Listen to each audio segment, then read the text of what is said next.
नमस्कार दोस्तों, आज हम बहुत ही संवेदनशील विषय के ऊपर बात करेंगे जो कि हमारा आगरा डायरी का कभी एजेंडा नहीं रहा, लेकिन कुछ मित्रों के दबाव में इस विषय को लिया जा रहा है। तो मैं आपके साथ शेयर करना चाह रहा हूं कि पिछले दिनों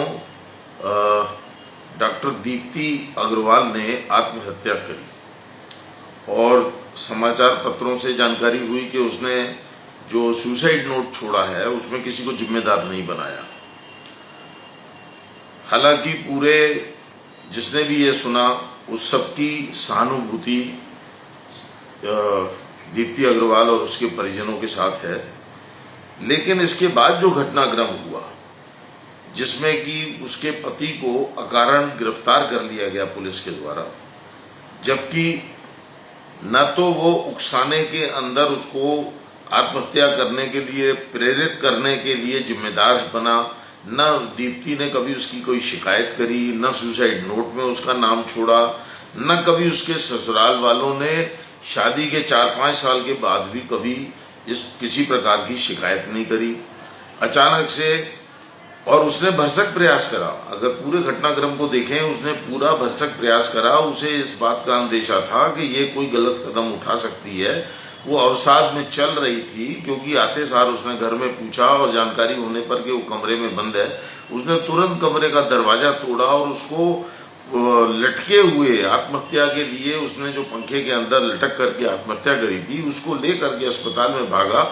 उसने हर तरीके से सहयोग करा, पुलिस कार्रवाई में भी सहयोग करा और उसकी जान बचाने में भी सहयोग करा। फिर उस आदमी के जीवन के साथ क्यों खिलवाड़ किया जा रहा है? वो डॉक्टर जो है एक तो अपनी पत्नी गंवा बैठा है, ऊपर से उसके भविष्य को पूरा अधिकार में बनाने के लिए पुलिस ने उठा के उसको बंद कर दिया है। अब वो 15 दिन तक चार्जशीट का इंतजार करे, चार्जशीट लगेगी तब वो कोर्ट से अपनी जमानत कराएगा, लेकिन हर समय उसके ऊपर ये एक आरोप लगा रहेगा जब तक कि बरसों लगेंगे उसे कोर्ट से क्लीन चिट लेने में। लेकिन मेरा तो केवल इतना सा निवेदन पुलिस अधिकारियों से है कि ऐसे संवेदनशील मामलों के अंदर आदमी को गिरफ्तारी तब की जानी चाहिए जब कोई ठोस सबूत हो। ऐसे ही गिरफ्तारी को तो एक मजाक बना दिया है कि दूसरे पक्ष को खुश करना है तो गिरफ्तार कर लो। अब दीप्ति के परिजनों ने पूरे परिवार को FIR के अंदर लपेटा है, FIR में पूरे परिवार का नाम दे दिया गया है। क्या पूरे परिवार को पुलिस गिरफ्तार करेगी?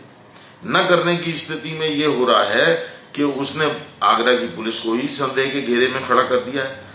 मैं आगरा का निवासी होने के नाते ये बात नहीं कह रहा, मैं एक मानव होने के नाते एक मानवीय विचारों को रख रहा हूँ कि बिना इस प्रकार से किसी की भी इज्जत के साथ खिलवाड़ नहीं होना चाहिए। और मुझे हैरानगी है कि दोनों पक्ष एक व्यवसाय से जुड़े हुए हैं, दोनों मेडिकल व्यवसाय से जुड़े हुए हैं, और IMA जो इनकी पेरेंट बॉडी है वो क्या कर रही है? उसे खुद को इन दोनों पक्षों को बिठा करके इस मामले को निपटा दिया जाना चाहिए था।